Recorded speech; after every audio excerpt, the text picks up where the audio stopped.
register as what problem? This foreign company has got. And what has happened is that we are now controlling, for example, this is another example that happened, that in Germany there was a very important Russian leader who was put on a ventilator. And of course AI systems, now we use a lot of AI systems to control the breathing of the patient using these artificial respirators. The Russians hacked into the ventilator, and they controlled the breathing of this agent. So this can happen. So medicine is a dangerous area, and you see how there are pros and cons of using AI, better data-driven decisions, treatment time is cut, there's a huge unnecessary hospital visits are cut down, but there are also some concerns. Concerns are, of course, as I told you, all this, plus our staff are becoming increasingly, difficult for us to ask them to adapt to AI. About 2 or 3 years back, if somebody came and told me, administrator, that you should use this AI methodology in the hospital, I would have been against it. Now I got convinced. To convince the senior doctors especially is very, very, very difficult. So this is also going to be another problem for adaptability. There's a concern that there will be unemployment and doctors. That's not true. But I think one of the important things, and this was I was actually discussing with Chaudhary just recently, that for us, the major advantage we have in this country is the data, huge amount of data, 1.4 billion health point data. Can you imagine? No other country can have this, except China probably. And this data is a strength. If it's a pure data, integrated, put into AI systems, it's going to be a major help that's there for us. And I think this, of course, you are better at this, saying that the whole AI is going to add 15 trillion to the world economy. And the greatest impact is going to be in health field. AI in health is the future, I think. For any startups, this is going to be. So the first century was steam power. The 19th century was mass production. 20th century was computing. And 21st century, I think, is the century of artificial intelligence. And of course, it's very important that we adapt. If we don't, like Charles Darwin said, it's not the strongest of the species that survives, but the most intelligent, the one most responsive to change. In fact, in 2009, if you look at how traffic was controlled in the United States and other places, they used to have these helicopters taking pictures, relaying back, telling you, don't take NH19, it's packed now, take another road. And in 2019, it's been replaced by drones. As 10 years later, replaced by drones, as you can see, and now no pilot is there. In just 10 years, the cameraman and the pilot both lost their jobs. And this is going to happen to people who don't adapt to AI, especially in healthcare. So that's the reason why at the Asian Institute of Gastroenterology, we started this Institute of Artificial Intelligence, where we now have engineers from Google and other places, along with our doctors working together to create what we believe is the next step in medicine. In next 5 years, the practice of medicine is going to dramatically change. And the major part of this changes are because of artificial intelligence. Thank you once again for giving me this opportunity.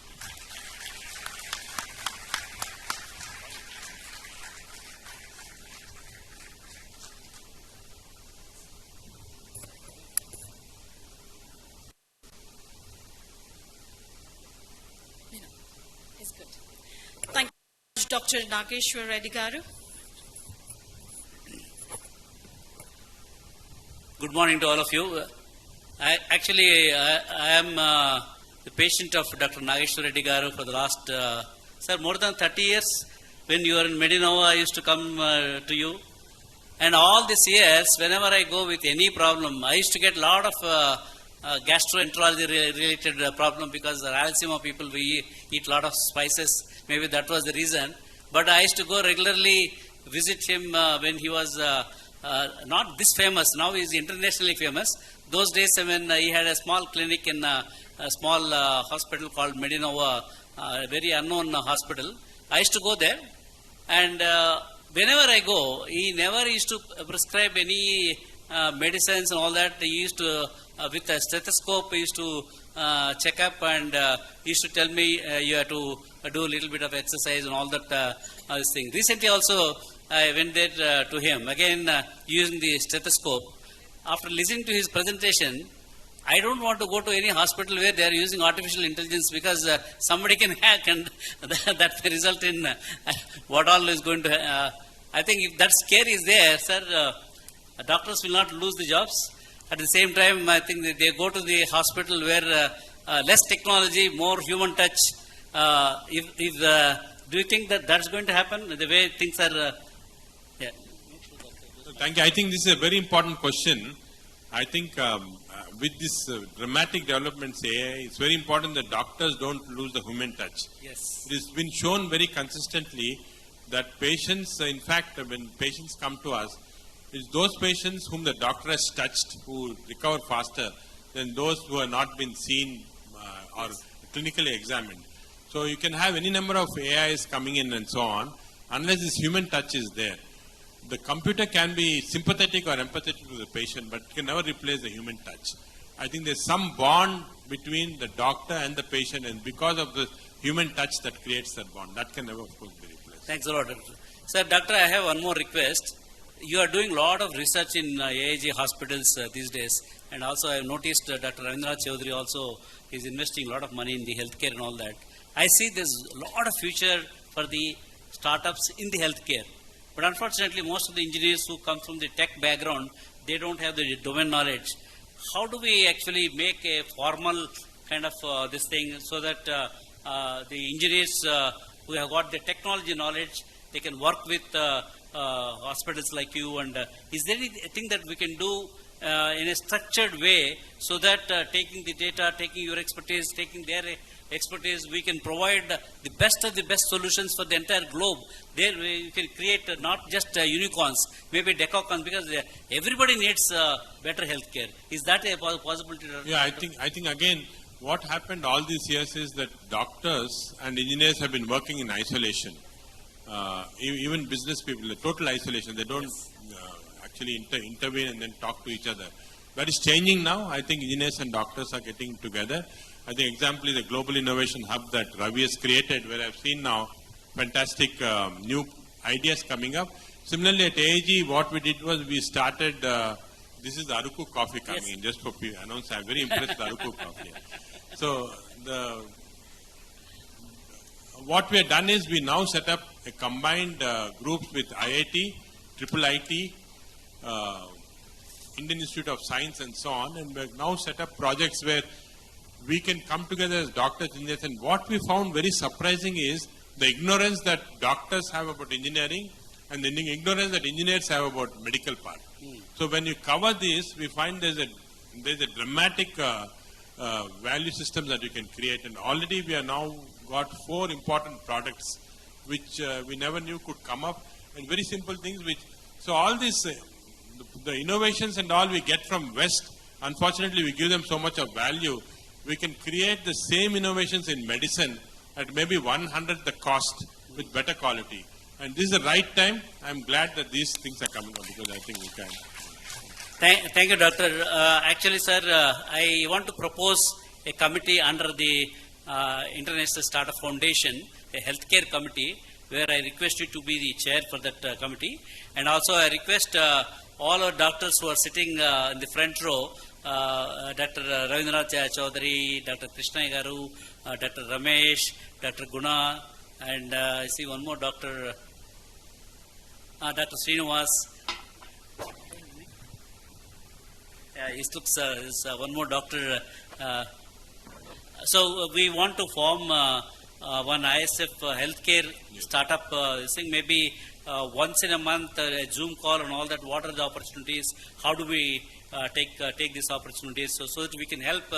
There are a lot of investors, Dr. Garu, they want to invest into the startup. Unless they have, they're solving the real problem, they don't want to invest in those companies. That's where I need your help.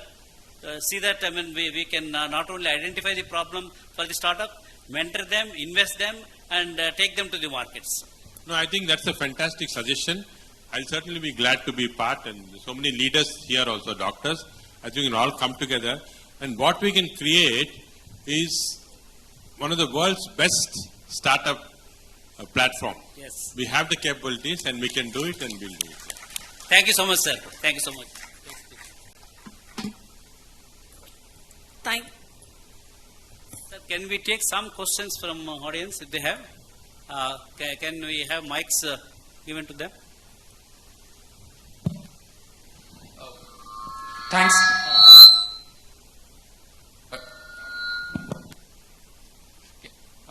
Thanks a lot, Dr. Nageshwar Reddy garu. Actually, it's really impressive to see the kind of application of AI within actually looking at the applications, right? I mean, when I was studying in Cornell, I mean, this was at a stage where it was not commercially useful, but the kind of application and the kind of compute, it is actually helping quite a bit. I had one question, though, with regards to this. There's a lot of, on the productivity use cases, yes, there is no question that there is going to be a lot of usage and a lot of gain over there. But when it comes to the predictive use cases that you talked about, what about when you actually deal with false positives and false negatives, right? Because you're taking decisions based on those things. How do you actually deal with that?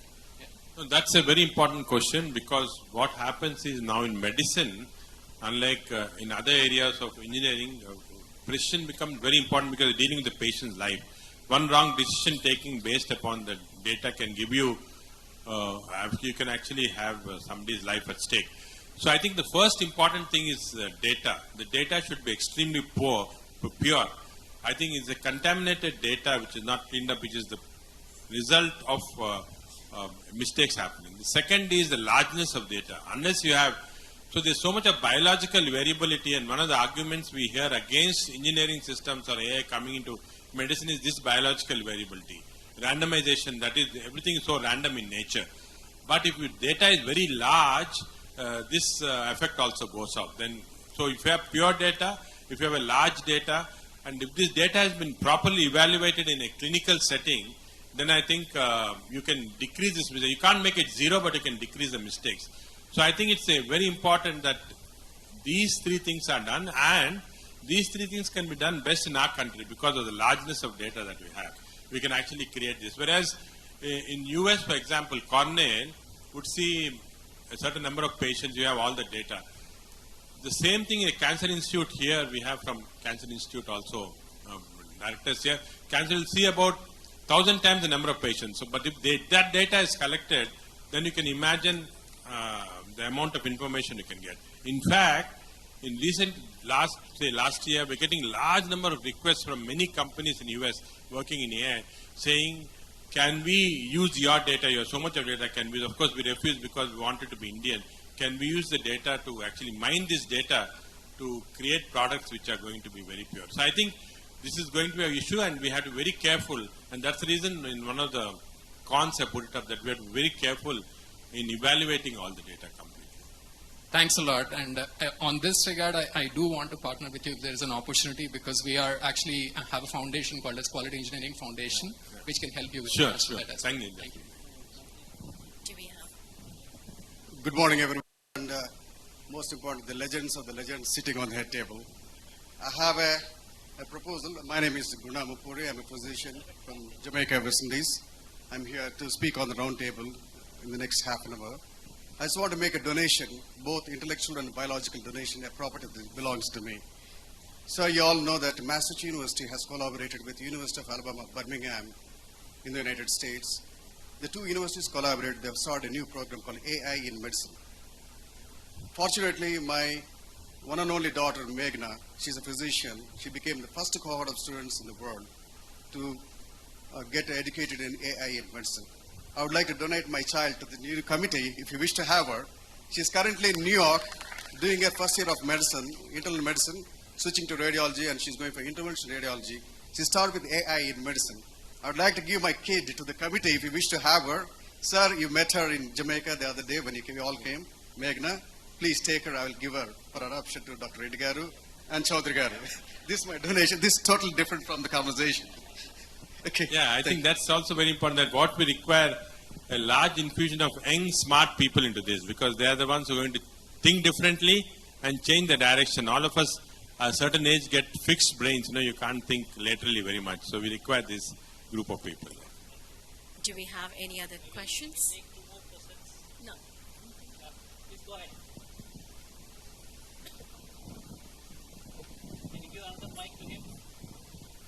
Good morning. So first, Doctor, I want to thank you for setting up AIG. I have been getting treated for the last 2 years there, and it's been, like you said, the empathetic and the human touch that has actually helped me recover. So thank you for everything you've done.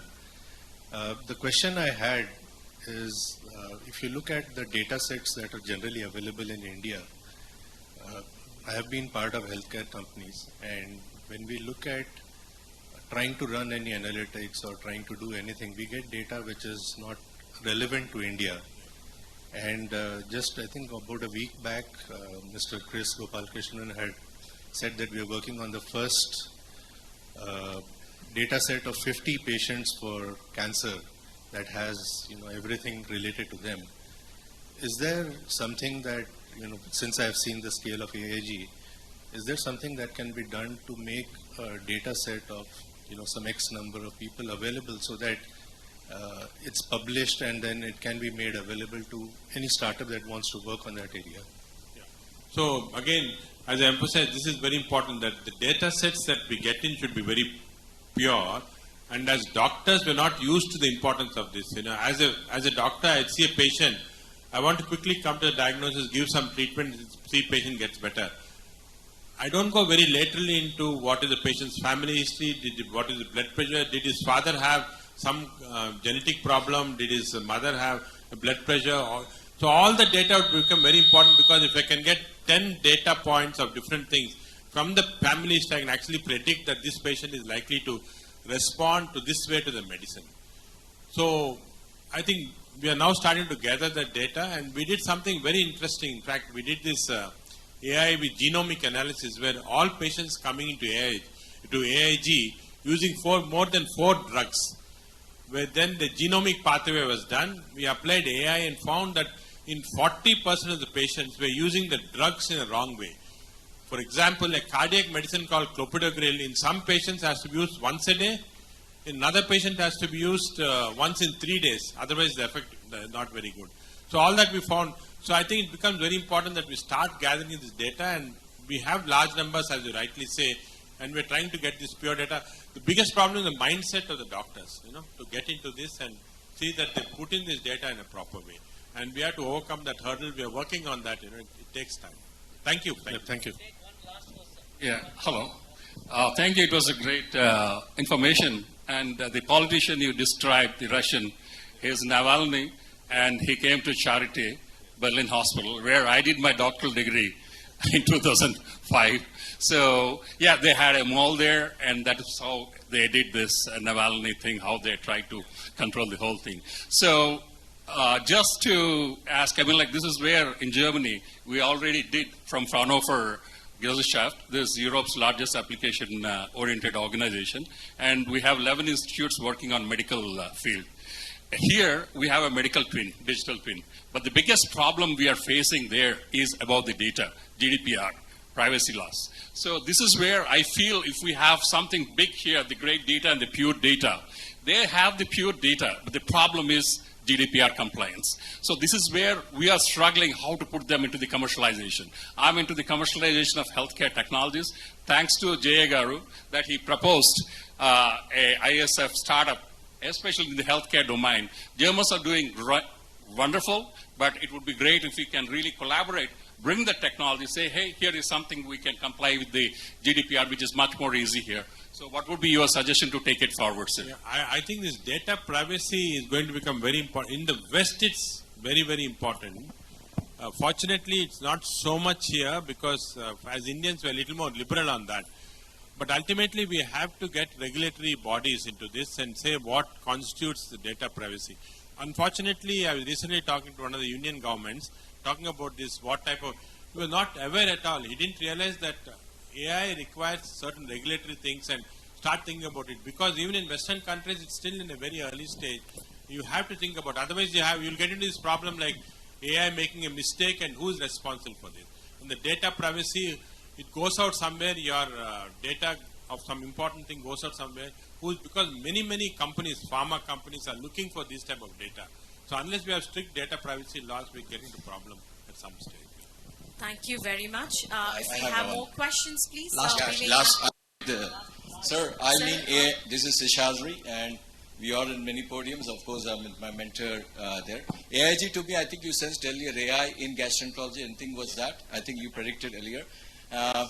Basically, I'm also been your patient, sir, 2 years ago, and I came in there. Then there was a suggestion of medicines. I was suggested to change my lifestyle. And the lifestyle is, I'm now part of ISF with my mentor Guruji. I'm not seeing anything there. I don't remember all of that. I just want to kind of give you a kind of that time. Everybody was giving medicines. I tried to do my bit, and I hope with my mentor here, with all of you doing my bit. Second thing is, of course, as Dr. Raja mentioned, I'm going to be part of next into the European Union. We really wanted how we can, some of the pointers, how we can take this more promotion of this committee, what my mentor predicted, and how we can take this to the European Union. What is that in terms of the compliances, other nuances that we can take it to the whole committee there to project more what we are doing in India. Thank you. Thank you.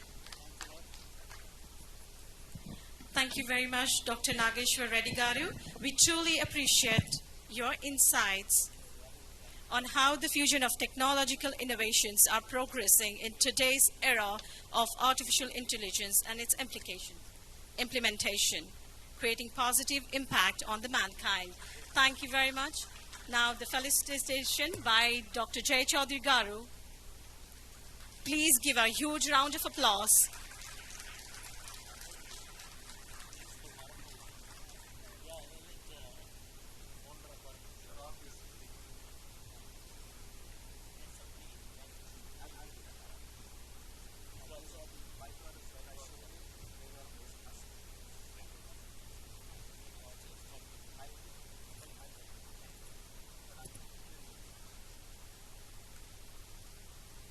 Thank you very much.